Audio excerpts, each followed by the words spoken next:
Eu sei que o que vou contar pode parecer difícil de acreditar, mas é a pura verdade. Eu fui abusada pelo meu patrão e pelo filho dele, juntos, de uma só vez. A dor, o medo, a vergonha. Eu vivi tudo isso. Não foi fácil, mas hoje eu estou aqui para compartilhar minha história e, quem sabe, inspirar alguém a encontrar força, assim como eu encontrei. Olá, meu nome é Maria Rosário, tenho 77 anos e moro em Mandaguari, Paraná. Eu vivi muitas coisas que me transformaram, e tudo o que passei me fez ser a mulher que sou hoje. Antes de continuar essa história, se você está aqui para ouvir, eu te peço, deixe seu like e se inscreva no canal. Eu quero saber de onde você está assistindo minha história. Então, por favor, deixe no comentário a sua cidade, ou até mesmo o país de onde você está me acompanhando. Eu adoro saber onde minha história está chegando, e de cada canto do Brasil e do mundo. E fique comigo até o final. Eu garanto que você não vai se arrepender de saber o que eu fiz com esses dois. Agora vamos continuar, porque minha história precisa ser contada. Capítulo 1. O início de tudo. Eu me lembro bem dos tempos na roça. Era uma vida simples, mas cheia de calor. Meu pai, seu Francisco, e minha mãe, Dona Rosa, eram tudo para mim. A roça não era grande, mas tinha um pedaço de terra que meu pai tratava com tanto carinho, como se fosse um filho. E minha mãe? A mulher mais sábia que já conheci. Ela tinha uma maneira de olhar o mundo que fazia até o mais difícil parecer fácil. A casa era de barro, mas ali sempre tinha cheiro de café e de pão assado. E o som do vento balançando as árvores fazia a vida parecer calma, sem pressa. Eu, com meus 12 anos, ajudava minha mãe nas tarefas de casa. Lavava roupa no rio, puxava água, plantava feijão e milho com meu pai. A vida era cheia de trabalho, mas era o nosso trabalho, e isso dava um sentido bom à nossa vida. Eu não sabia que o peso de tantas dificuldades que as mãos calejadas de meu pai carregavam, um dia seriam meus também. Não sabia que a vida, que parecia tranquila, um dia me tiraria tanto. Na roça tudo tinha seu tempo. O sol nascia cedo e a gente acordava antes dele para pegar o melhor do dia. As tardes eram especiais. Quando a poeira se assentava e a gente se sentava na varanda, minha mãe sempre falava sobre a importância de sermos gratos por tudo que tínhamos. Não era muito, mas éramos felizes. E quando o sol se punha, meu pai se sentava na porta da casa e começava a contar histórias das suas andanças, dos tempos difíceis que ele viveu e de como sempre lutou para criar a gente com dignidade. Ele dizia que a roça te ensina a ser forte, porque a vida lá fora não é fácil. A roça, na sua dureza, ensina que o trabalho traz recompensa, que a paciência é a chave para tudo. Mas ninguém me avisou que, por mais forte que a roça te faça, ela também pode tirar de você aquilo que você mais valoriza. Capítulo 2. O sabor da lembrança. Quando minha mãe começava a cozinhar no fogão de lenha, eu sabia que o dia estava prestes a ficar ainda melhor. Não havia nada mais reconfortante do que aquele cheiro que invadia a casa. O fumo da lenha misturado com o aroma das comidas que ela preparava. Era uma coisa que me fazia sentir segura, como se o mundo lá fora não importasse. Naquela cozinha, o tempo parecia desacelerar e eu estava ali, olhando minha mãe mexer nas panelas com aquele sorriso tranquilo no rosto. Ela sempre dizia que para cozinhar bem, a gente precisava pôr o coração na comida. E eu acreditava nisso. Cada prato que ela preparava tinha um toque de amor, e isso fazia toda a diferença. Quando ela me chamava para ajudar, era como se estivesse me passando um segredo sagrado.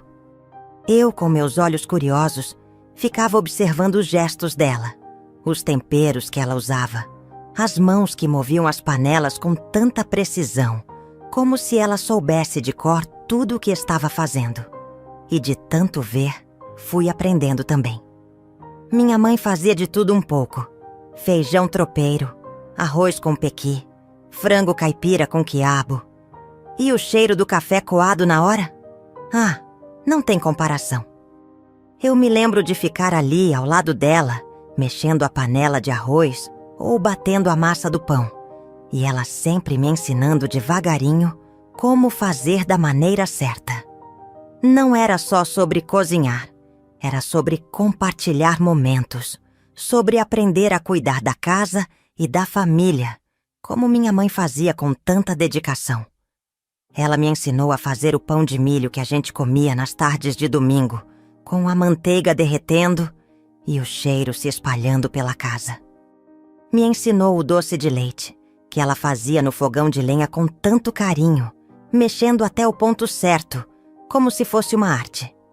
A cada comida que ela preparava, eu não só aprendia a cozinhar, mas também a entender o valor do trabalho, do esforço e, claro, do amor envolvido em tudo o que a gente faz. Quando eu olhava minha mãe cozinhando, sentia que a comida não era só para alimentar o corpo, mas para alimentar a alma também. Ela me ensinou que a comida tem história, tem lembrança, tem cheiro que te acompanha por toda a vida. E quando eu cozinhava para minha família, eu sentia como se minha mãe estivesse ali, me olhando e me dizendo: "Faz com amor, filha, faz com amor." Mas, como tudo na vida, o que parecia ser um conto de felicidade e aprendizado estava prestes a ser virado de cabeça para baixo. O que estava por vir, eu nunca imaginaria. Não era de acreditar. A vida que eu pensava ser simples, cheia de momentos de amor e segurança, estava prestes a ser desafiada por algo muito mais doloroso do que eu jamais poderia antecipar. Capítulo 3. A virada da vida. A vida, como a gente sabe, tem o jeito de nos surpreender de formas que nem sempre queremos. Por mais que a gente se prepare, por mais que a gente lute, o destino tem um jeito de virar tudo de cabeça para baixo. Não foi diferente com a minha história. Eu estava acostumada com o ritmo da roça, com a simplicidade da vida. Mas havia algo se aproximando, algo que eu não podia controlar. E por mais que eu tentasse não ver, estava ali, bem na minha frente, prestes a mudar tudo. Eu não sabia que as escolhas que fiz, as portas que abri, me levariam para um lugar que eu jamais imaginei. Um lugar onde o que eu mais temia se tornaria minha realidade. Era uma dor silenciosa que começou a me acompanhar. E antes que eu pudesse entender o que estava acontecendo, a minha vida já tinha sido marcada para sempre. O que aconteceu? Não seria justo contar tudo agora. Tudo o que posso dizer é que, naqueles dias, a minha inocência foi roubada. E eu precisei, de alguma forma, encontrar forças em mim mesma para lutar contra algo que ninguém poderia ver, mas que, aos poucos, me consumia. Mas como? Como alguém pode se levantar quando é esmagado por algo que parece maior que a própria vida? Eu sei que você deve estar se perguntando o que aconteceu. E eu não vou deixar você esperando por muito tempo, mas acredite em mim. O que aconteceu depois não tem como ser descrito em palavras fáceis. Eu não sabia se conseguiria sobreviver. Mas sobrevivi. E eu sou a prova de que, quando a dor te encontra, você tem duas escolhas. Ou se entrega, ou se levanta. E eu escolhi me levantar. Capítulo 4. A perda que mudou tudo. Eu tinha apenas 14 anos quando a vida me tirou algo que nunca imaginei perder tão cedo. Meu pai, aquele homem forte, o pilar de nossa casa, adoeceu. Foi rápido. Um dia estava no campo, trabalhando como sempre, e no outro, ele já não tinha forças para levantar. O que começou com uma tosse persistente, logo se transformou em uma febre que nunca mais passou. Minha mãe, Dona Rosa, e eu não sabíamos o que fazer. A gente tentava cuidar dele da melhor forma possível, mas era como se ele estivesse indo embora, diante dos nossos olhos, e não conseguíamos impedir. Aquela cama onde ele se deitou com a doença se tornou o centro de nossas vidas. Era uma agonia sem fim. Eu e minha mãe nos revezávamos para cuidar dele, fazer o que podia. Mas nada parecia surtir efeito. Meu pai já não conseguia falar direito, e seus olhos, antes cheios de vida, estavam agora perdendo o brilho. Ver meu pai assim, tão fraco, sem forças, foi como perder a última parte de mim mesma. Ele sempre foi o meu herói. O homem que dizia que a gente deveria ser forte diante de tudo. Mas como ser forte quando o próprio pilar da nossa casa começa a ruir? Eu sentia que estava perdendo o chão, como se a terra debaixo dos meus pés começasse a ceder. E tudo o que eu conhecia, todo aquele mundo seguro, começasse a desmoronar. E meu pai faleceu. A dor que tomei naquele momento não tem palavras. Eu não sabia como ia viver sem ele. Minha mãe, apesar da dor, ainda tentava ser a rocha. Mas eu via que, dentro dela, a força também se desmoronava. Eu nunca mais fui a mesma depois daquele dia. Não fui mais a menina que acreditava que tudo ficaria bem. A minha infância foi roubada de mim naquele instante. E tudo o que eu tinha de mais seguro foi arrancado sem piedade. Capítulo 5. O início da escuridão. Eu me lembro como se fosse ontem. A casa, que antes estava cheia de vida, agora parecia vazia. O silêncio que se seguiu à morte do meu pai foi como uma sombra que me seguiu todos os dias.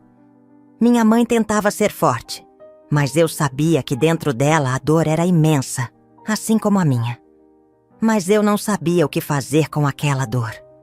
As palavras de consolo que vinham de vizinhos e amigos pareciam vazias, como se ninguém realmente entendesse o que eu estava sentindo.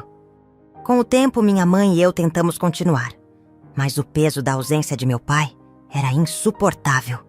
Ela se concentrava em manter a casa, mas algo dentro de mim estava quebrado, sem remédio, sem cura. O pior, no entanto, não era a dor da perda.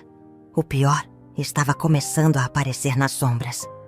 Algo estava prestes a acontecer, e eu não sabia o que era, mas já sentia que não seria bom.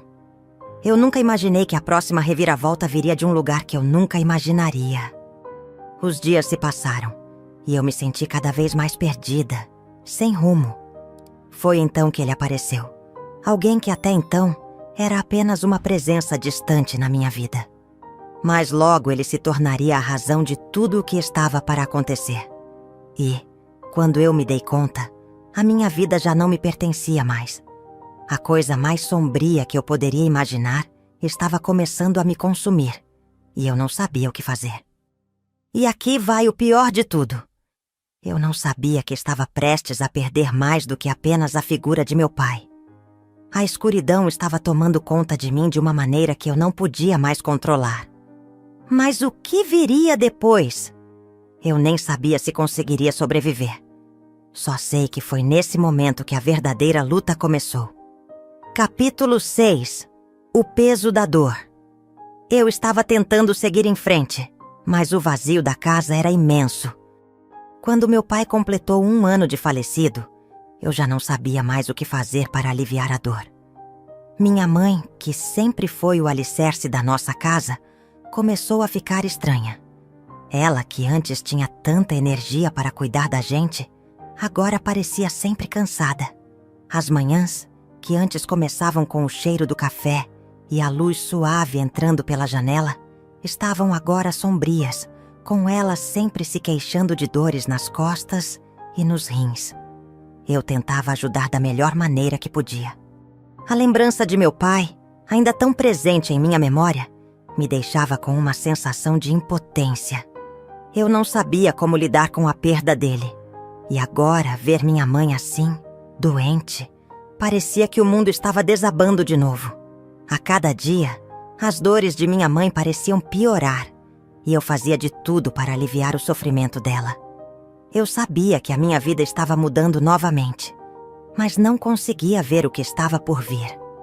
As noites em claro, os remédios, o cuidado constante. Tudo isso estava me tirando a energia que eu ainda tentava manter. Eu sentia que minha mãe estava me deixando também, e isso me aterrorizava.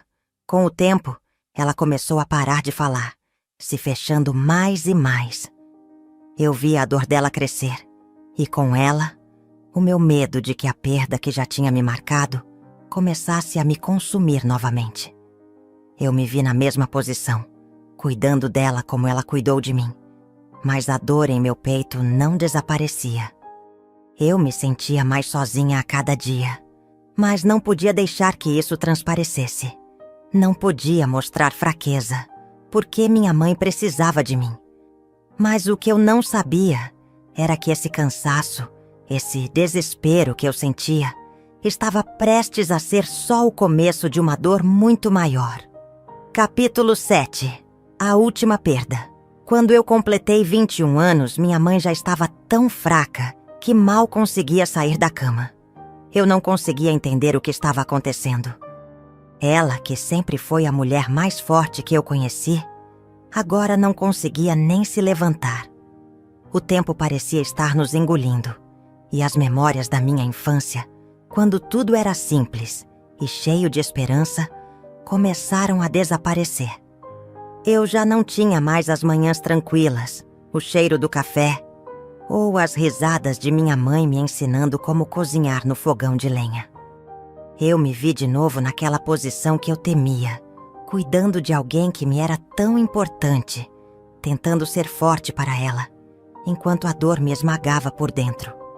A vida me tirou meu pai, e agora estava me tirando minha mãe. Eu me sentia vazia, mas não podia mostrar. A minha mãe precisava de mim, e eu tinha que ser forte. Não importava o quanto estivesse quebrada por dentro. Mas, quando ela faleceu, eu sabia que minha vida nunca mais seria a mesma. A dor de perder minha mãe foi diferente. Era como se, de repente, eu estivesse sozinha no mundo. Com 22 anos, eu já havia perdido tudo o que tinha de mais importante. As duas pessoas que foram a minha base, a minha razão de viver. E dessa vez, eu não sabia como me recompor. Eu fechei os olhos enquanto ela se foi, e por um momento, senti que meu mundo desmoronava ao meu redor. Eu não sabia o que fazer. Eu não sabia para onde ir. A casa agora estava vazia, e eu estava sozinha, sem ninguém para me segurar. Mas ao mesmo tempo, algo dentro de mim dizia que eu não podia desistir. Eu tinha que seguir em frente por mim, por tudo o que minha mãe e meu pai me ensinaram. Mas a verdade é que, naquele momento, eu não sabia como. Capítulo 8. O emprego que acabou com minha vida. Quando minha mãe faleceu, eu me vi perdida. Não sabia o que fazer, para onde ir. A dor da perda era tão grande que parecia me engolir por inteiro. Ela foi minha força, meu alicerce, e agora eu estava sozinha. Com a morte dela, eu sabia que não podia continuar a viver daquela maneira. A vida precisava seguir, e eu precisava arranjar um jeito de me sustentar. Eu não tinha mais ninguém, e sabia que o único caminho seria procurar trabalho. Foi quando soube que o Senhor José estava precisando de alguém para cuidar da sua casa. Ele era viúvo, dono de uma fazenda próspera, e estava com dificuldades para manter a casa organizada, e queria uma cozinheira. E eu, que já tinha aprendido muito com minha mãe, sem pensar muito, decidi procurar o emprego. Eu precisava de um recomeço, e ele parecia ser uma boa oportunidade. Quando cheguei à sua casa, ele me recebeu de maneira educada, me mostrou a casa e os detalhes do trabalho. No começo parecia ser uma chance de começar de novo. Algo simples, mas essencial para a minha sobrevivência. Nos primeiros dias, tudo parecia normal. Eu me dedicava a tudo o que ele me pedia. Limpar, cozinhar, organizar. Era um trabalho árduo, mas honesto. O Senhor José era sempre educado, e a rotina me ajudava a ocupar a mente e esquecer a dor da perda da minha mãe. Mas logo percebi que algo estava mudando, e não demorou muito para que eu percebesse que aquela vida simples estava prestes a se transformar em um pesadelo. O senhor José, que no início me tratava com respeito, começou a se aproximar de mim de forma mais pessoal, mais invasiva. Ele me fazia perguntas sobre minha vida, sobre como eu estava me sentindo, coisas que pareciam normais a princípio, mas que, com o tempo, começaram a me incomodar. Os olhares dele, antes neutros, agora estavam cheios de uma intenção que eu não conseguia compreender. As conversas passaram a ter um tom mais pesado, e ele começou a me tocar de maneira inadequada. Me forçava a ir para a cama com ele, sempre com palavras doces e gestos disfarçados. Eu tentava evitar, mas não sabia como. O medo de perder o emprego me paralisava, e a vergonha de ser vulnerável me fazia engolir o que sentia. Eu estava sozinha, sem apoio, e o trabalho que eu via como uma chance de recomeçar agora se tornava uma armadilha. Eu me sentia presa, sem forças para escapar. O que eu não sabia era que aquele simples emprego, aquele trabalho que eu aceitara com esperança, seria o começo de uma dor ainda maior do que qualquer coisa que eu já tivesse vivido. Capítulo 9. A opressão e o medo. Os dias começaram a se arrastar. O trabalho na casa do senhor José não era fácil. Ele me tratava como se eu fosse mais uma ferramenta para servir a todas as suas vontades, exigindo mais de mim a cada dia. Eu acordava antes do sol nascer e ia dormir só depois que ele já estava na cama, cansada e sem forças. Ele me sobrecarregava com tarefas intermináveis, me fazendo correr de um lado para o outro, sempre insatisfeito, sempre exigindo mais. Não havia descanso, não havia uma pausa. E eu, sem outra opção, me sacrificava.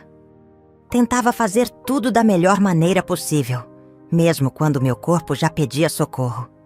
Eu pensava o tempo todo: eu preciso desse emprego. Se eu perder, não terei mais nada. Então, eu suportava as palavras duras, as ordens constantes, e ainda tentava agradá-lo. Eu sabia que minha sobrevivência dependia disso. Eu acreditava que, se fizesse tudo do jeito certo, ele acabaria me tratando com mais respeito. Mas quanto mais eu me esforçava, mais ele se aproveitava. Eu não tinha escolha. O medo de ser demitida, de não ter o que comer, era maior que qualquer outro sentimento. Então, mesmo sendo tratada como escrava, eu continuava. Seguia suas ordens, lavava suas roupas, preparava suas refeições, sempre tentando agradá-lo, sempre buscando o mínimo de aprovação. Mas o que eu não sabia é que algo muito pior estava prestes a acontecer. Algo que eu jamais imaginei. Algo que mudaria completamente o rumo da minha vida. Eu, que achava que já havia tocado o fundo do poço, não fazia ideia de que o abismo à minha frente era ainda mais profundo. O que estava por vir era mais sombrio do que eu poderia prever. E, naquele momento, eu não tinha nem ideia de que minha luta estava apenas começando. Capítulo 10. O filho do senhor José. Foi quando o senhor José me disse que o filho dele, Alberto, viria morar na casa. Alberto tinha apenas 25 anos. E embora eu soubesse que ele estava morando com o pai por motivos pessoais, aquilo não me trouxe muita tranquilidade. O que eu queria, na verdade, era manter minha cabeça no trabalho, me concentrar em fazer as coisas da melhor maneira possível, para que ele, pelo menos, me tratasse com um pouco mais de respeito. Nos primeiros dias, Alberto foi educado, mas logo começou a me olhar de uma forma diferente. Ele me fazia perguntas que pareciam inofensivas, mas que, para mim, soavam desconfortáveis. Tentava desviar, fingindo não entender, mas ele não desistia. Começou a paquerar, a me fazer elogios de maneira sutil, mas eu não tinha nem cabeça para aquilo. A dor da perda de minha mãe ainda estava fresca, e eu estava apenas tentando manter meu emprego e sobreviver. Eu não queria ouvir sobre romance ou desejos, e tudo o que eu sentia era repulsa por aquela situação. Então, comecei a negar. Comecei a evitar as conversas com ele. E quando ele me paquerava, eu apenas me afastava, fingia não perceber. Mas o que eu não esperava é que ele fosse se tornar tão persistente, tão impertinente.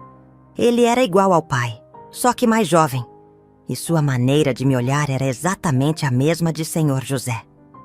Começou a me incomodar de uma maneira crescente. Até que, uma tarde, quando eu estava na cozinha, cozinhando o almoço, ele entrou sem avisar. Eu estava com a cabeça ocupada, mexendo na panela, tentando fazer o melhor prato que eu poderia preparar. Mas, de repente, senti uma presença atrás de mim. Antes que eu pudesse reagir, Alberto me agarrou pela cintura, sem que eu tivesse tempo de sequer gritar ou tentar me afastar. Ele me puxou para mais perto, e mesmo sem querer, o medo tomou conta de mim. Eu não queria aquilo. Eu não sabia como reagir, mas sentia que não tinha forças para lutar contra ele. Era um pesadelo que eu não sabia que teria que enfrentar. Meus braços estavam pesados, meu corpo paralisado de medo. Eu tentei empurrá-lo, tentei gritar, mas ele estava mais forte, mais agressivo. As palavras de meu pai sobre ser forte diante das dificuldades pareciam distantes demais. Eu estava sozinha, sem ninguém para me proteger. E o que aconteceu naquela cozinha foi algo que eu não esperava. Não de Alberto. Não da maneira como ele se aproximou de forma tão igual a seu pai. Eu, que havia dedicado tanto esforço para sobreviver, agora me via presa em algo ainda mais cruel do que eu poderia imaginar. Capítulo 11. O jogo cruel. Eu estava começando a achar que as coisas iam melhorar. Mas, quando eu recusei o que Alberto me pediu, tudo mudou. Eu pensava que ele ia me deixar em paz, mas ele foi até o pai dele, o Senhor José. E foi aí que tudo ficou mais estranho. Eu não sabia o que ele tinha falado, mas sabia que algo não estava certo. O Senhor José me chamou na sala, onde ele costumava descansar. O ambiente estava mais frio do que de costume, e algo no ar me fez sentir um peso no peito. Alberto estava ali, ao lado do pai, e o jeito como ele me olhava me fez arrepiar. O tom de sua voz era diferente, e logo percebi que ele sabia de tudo. "Você não entende, Maria", ele disse, olhando fixamente nos meus olhos. "Você tem que fazer o que a gente pede. Se não fizer, vai perder tudo o que tem aqui. E você sabe muito bem o que isso significa." O jeito que ele falou me fez tremer. Eu já sabia o que ele queria, mas o medo de perder meu emprego fiquei sem saber como reagir. Alberto ficou em silêncio com aquele sorriso que eu nunca mais queria ver. Eles estavam juntos, tramando tudo, e eu, no meio disso tudo, não sabia mais o que fazer. O coração batia rápido e o medo me consumia, mas eu ainda tentava manter a calma. Se eu não fizesse o que eles queriam, eu sabia que perderia tudo. E perder tudo significava não ter nada. Sem um trabalho, eu estaria completamente sozinha. O que mais me chocou foi ver como eles estavam tão tranquilos, como se tudo fosse normal. Eu, por outro lado, me sentia como se estivesse caindo em um buraco profundo, sem saber como sair. E o pior era que o que estava por vir, eu nem imaginava. Mas uma coisa eu sabia. Eu estava em uma armadilha e não sabia como escapar. Capítulo 12. O sonho escondido. Eu sempre sonhei em ter o meu próprio restaurante.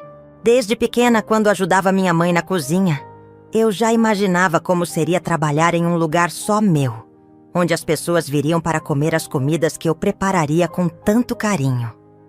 Eu adorava cozinhar. Era a única coisa que me dava prazer. A única coisa que me fazia esquecer do resto do mundo, da dor e da vida difícil que eu estava levando. Mas aquele sonho parecia tão distante, tão impossível. O que eu sabia fazer era cozinhar, e não sabia mais como usar isso para mudar minha vida. Eu estava presa naquela casa, trabalhando para o Senhor José, e tentando sobreviver a tudo que ele e Alberto me impunham. Era como se eu fosse uma prisioneira, sem saída, sem esperanças. Mas, um dia, quando estava no fundo da cozinha, preparando mais uma refeição para eles, algo me passou pela cabeça. E se eu começasse a vender quentinhas? Talvez fosse uma maneira de começar, um pequeno passo para o meu sonho, algo que me tirasse daquela casa e me desse alguma liberdade. Então comecei a preparar as quentinhas com as sobras, e no mercado eu venderia escondido deles, para que eles não soubessem. Eu sabia que qualquer coisa que fosse fazer sem a permissão deles poderia ser perigoso, mas o desejo de mudar minha vida era maior que o medo. Foi assim que, em um dos dias que eu fui ao mercado vender minhas quentinhas, encontrei Dona Roberta. Ela era amiga da minha mãe, e eu a conhecia desde criança. Dona Roberta era uma mulher que vendia plantas no mercado, sempre com aquele sorriso acolhedor, e o jeito calmo que ela tinha fazia qualquer um se sentir à vontade. Quando ela me viu, logo perguntou como eu estava, e antes que eu pudesse responder, ela insistiu. "Maria, você está bem?" Ela perguntou com aquela voz suave, como se pudesse ver a dor em meus olhos. Eu tentei esconder como sempre fazia, mas ela percebeu. "Você não está bem, está?" Foi aí que, pela primeira vez, eu senti uma vontade de me abrir. Eu sabia que ela era de confiança, e aquela pressão dentro de mim, de tanto guardar tudo, começou a se soltar. Eu olhei para Dona Roberta e, sem pensar muito, comecei a contar tudo o que estava acontecendo.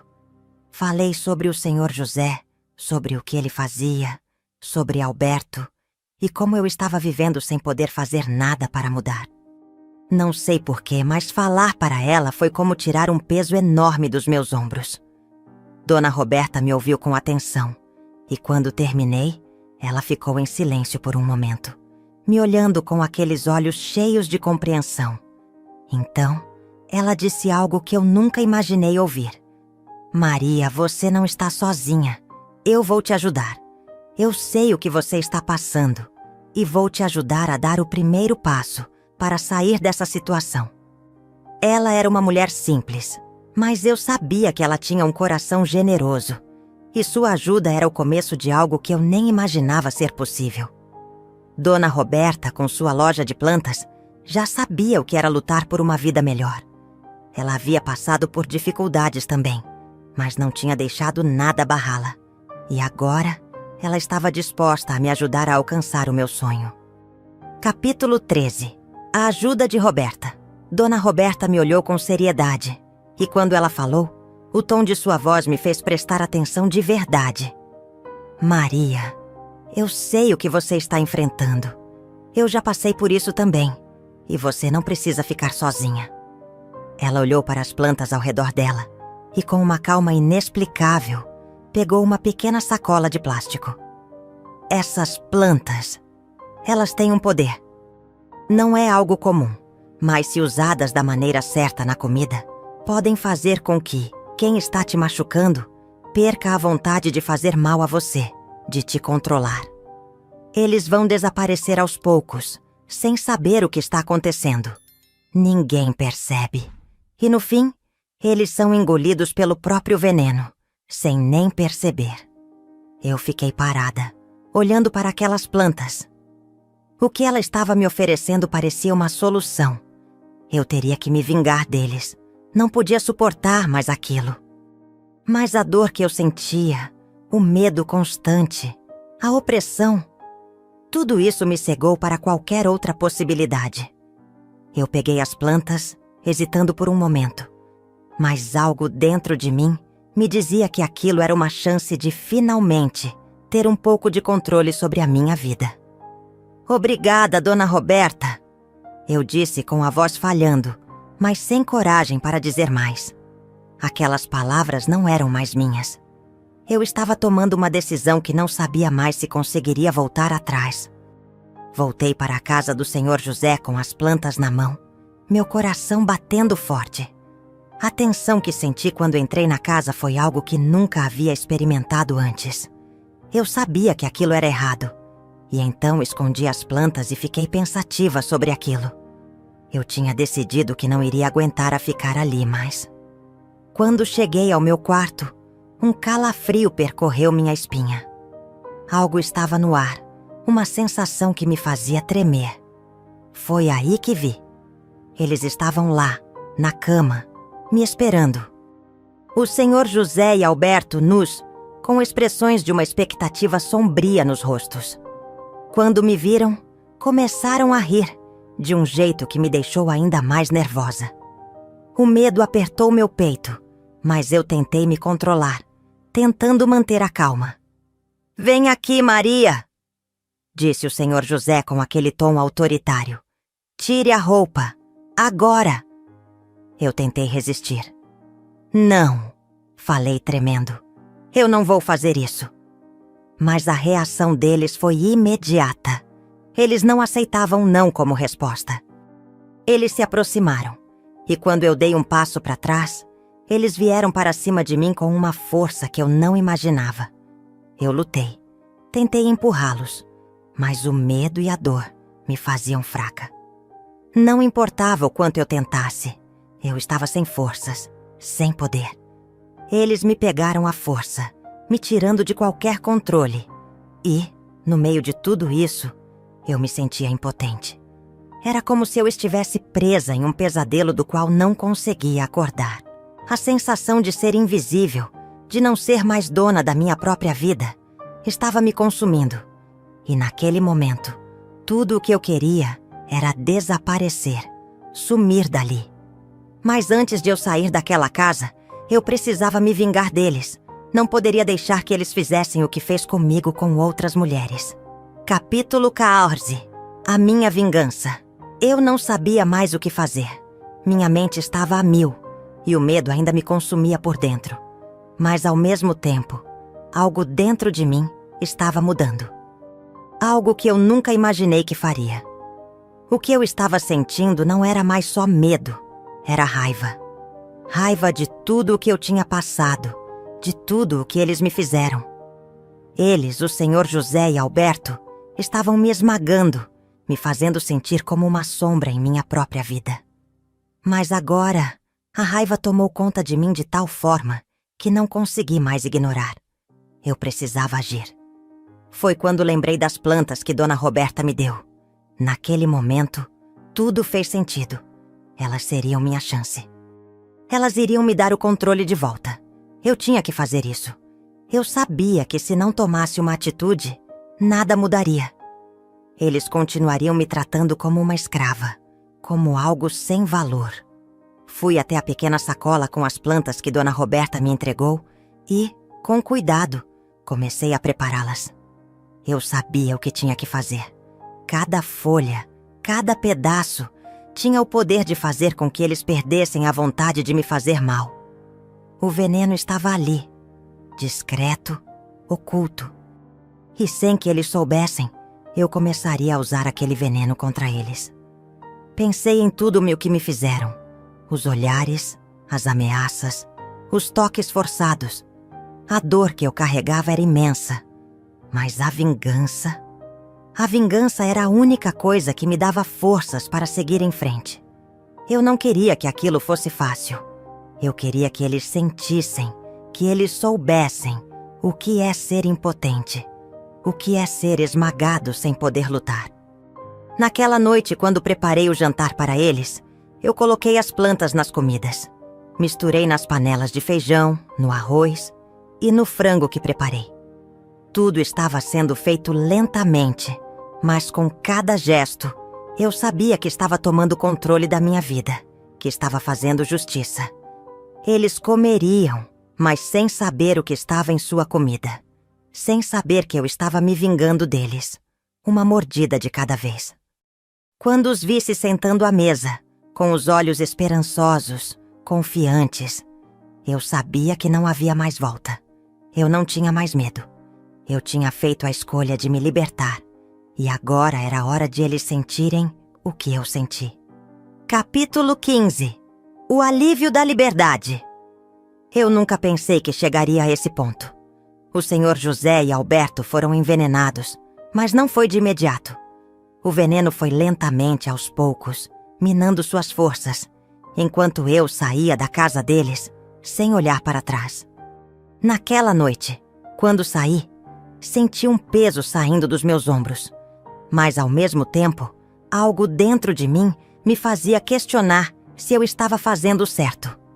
Eu sabia que o que eu fiz não tinha volta, mas a raiva, a dor e o medo de ser mais uma vítima me empurraram para essa decisão. Eu não sabia o que o futuro me reservava, mas o que eu sabia era que eu não poderia mais viver sob o controle deles. Comecei a vender minhas quentinhas no mercado como eu havia planejado. A comida que eu fazia, que sempre foi meu maior talento, agora era minha maneira de me sustentar, de começar de novo. As pessoas começaram a elogiar muito minha comida, e aos poucos, meu nome foi se espalhando pela cidade.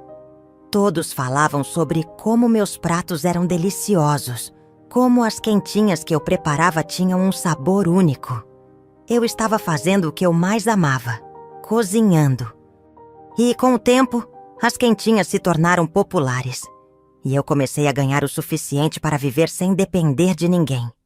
Foi uma sensação de liberdade que eu nunca tinha experimentado antes. Eu, que antes era vista como uma empregada, agora era dona do meu próprio trabalho, do meu próprio negócio.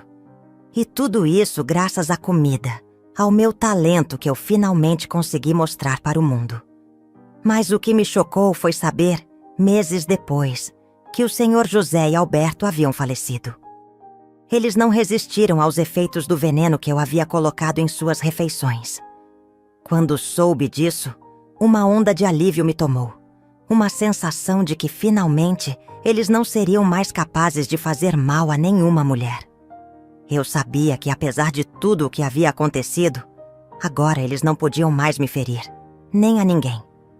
Eles não teriam mais poder sobre ninguém. E naquele momento, eu não senti culpa. Só um alívio profundo, como se finalmente eu pudesse respirar em paz. Capítulo 16. O crescimento e a esperança. Com o tempo, minha vida começou a mudar de maneira que eu nunca imaginei. As quentinhas que eu fazia no começo, com tanto esforço e amor, começaram a dar certo de uma maneira que eu nunca imaginei. As pessoas adoravam minha comida. E logo o mercado já não era suficiente para a demanda. Os elogios se espalharam e minha pequena venda de quentinhas se tornou algo maior, muito maior do que eu sonhava. Com o dinheiro que comecei a ganhar, tomei uma decisão. Eu sempre quis ter um restaurante e agora, finalmente, eu tinha a chance de tornar esse sonho realidade. Com muito sacrifício e coragem, eu abri um pequeno restaurante na cidade. Um lugar simples, mas acolhedor, onde eu podia cozinhar e oferecer para as pessoas a comida que sempre amei preparar. O cheiro de comida caseira e as risadas das pessoas se tornaram a minha nova realidade. Mas não era só isso. Eu sabia o que era ser explorada, o que era ser subestimada, o que era ter a vida controlada por outros. Então, eu decidi que não queria que outras mulheres passassem pelo mesmo que eu. Eu queria dar a elas a oportunidade de se reerguerem, de se sentirem respeitadas e valorizadas. Contratei algumas mulheres para trabalhar comigo no restaurante. Mulheres que, assim como eu, estavam tentando recomeçar. Mulheres que precisavam de uma chance. Elas se tornaram parte da minha família. E juntos fizemos o restaurante crescer, dia após dia. Eu sabia que meu trabalho não era só fazer comida. Era também dar a essas mulheres a oportunidade de se sentirem independentes, de dar a elas um novo começo, como eu tive. O restaurante se tornou mais do que apenas um lugar para comer. Virou um símbolo de força, superação e união. Cada prato que eu servia era uma vitória. Cada sorriso de uma cliente era uma prova de que, mesmo depois de tudo o que vivi, eu podia ter algo bom, algo que valesse a pena. Aos poucos, o restaurante foi crescendo. As mulheres que trabalhavam comigo começaram a se sentir mais confiantes, mais poderosas. E eu sabia que, ao ajudar uma a se levantar, estava também levantando a mim mesma. Eu havia começado do zero, sozinha, sem saber para onde iria. Mas agora, com o restaurante e a equipe que eu tinha, eu sabia que minha vida estava tomando um novo rumo. Um rumo de esperança, de força e de reconstrução. Capítulo 17. O perdão e a redenção. Quando fiz 30 anos, eu já havia conquistado muito mais do que imaginei. Meu restaurante estava prosperando e eu era dona do meu próprio negócio. As quentinhas que um dia vendi no mercado agora eram parte de uma história de sucesso.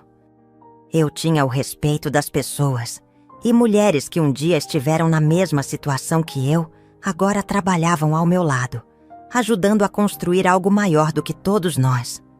Eu tinha uma vida estável, uma nova realidade, e à primeira vista, parecia que tudo estava finalmente bem. Mas, por dentro, algo me incomodava. Havia um peso na minha consciência, algo que eu não podia mais ignorar. O que eu fiz no passado, as escolhas que tomei para me livrar do sofrimento, me perseguiam de uma maneira que eu não conseguia entender completamente. Eu sabia que o que fizera para sobreviver não era certo. Eu sabia que, mesmo que tivesse sido abusada, sofrido e perdido tanto, as minhas escolhas me haviam levado a um caminho que não era justo. E mesmo com o sucesso que havia conquistado, a sensação de culpa não desaparecia. Foi nesse momento, quando as perguntas sobre meu passado começaram a pesar mais e mais, que eu decidi ir à igreja. Nunca tinha sido muito religiosa, mas algo me dizia que eu precisava buscar algo mais, algo além de mim mesma. Quando entrei naquele templo, tudo parecia tão calmo, tão acolhedor, e uma paz que eu não sentia há muito tempo tomou conta de mim. Naquela igreja, ouvi palavras de perdão, de redenção, e meu coração começou a se abrir. Ali, com os olhos fechados, entreguei meu passado a Deus. Senti um alívio imenso, como se as correntes do meu passado começassem a se soltar. Eu pedi perdão a Deus pelas escolhas erradas, pelas ações que, embora motivadas pelo medo e pela dor, não justificavam tudo o que eu fiz. Eu pedi perdão por tudo o que tinha feito e por não ter confiado que existiria um caminho diferente, um caminho de luz. Naquele momento, eu me converti. Eu me tornei cristã. A dor do passado, a raiva e a culpa começaram a se dissipar. Eu senti um peso saindo do meu coração. Deus me olhou não com julgamento, mas com compaixão. E aquele momento de entrega foi o ponto de virada na minha vida. Eu senti que finalmente eu estava começando a me perdoar. E com isso começava a curar a dor que eu tinha carregado por tanto tempo. Eu não sabia o que o futuro me reservaria, mas sabia que, com Deus em meu coração, eu teria a força para continuar. Eu havia encontrado a verdadeira liberdade, não mais no sucesso do meu restaurante ou nas minhas vitórias, mas na paz que senti ao entregar minha alma a Deus, ao pedir perdão e começar uma nova vida. Capítulo 18. O amor e a esperança. Depois de me entregar ao perdão e ao amor de Deus, algo dentro de mim começou a mudar ainda mais. Eu não só me senti mais leve, mas também comecei a abrir meu coração para novas possibilidades, para um futuro diferente, mais cheio de paz e esperança. E foi justamente nesse momento de transformação que conheci Birajá.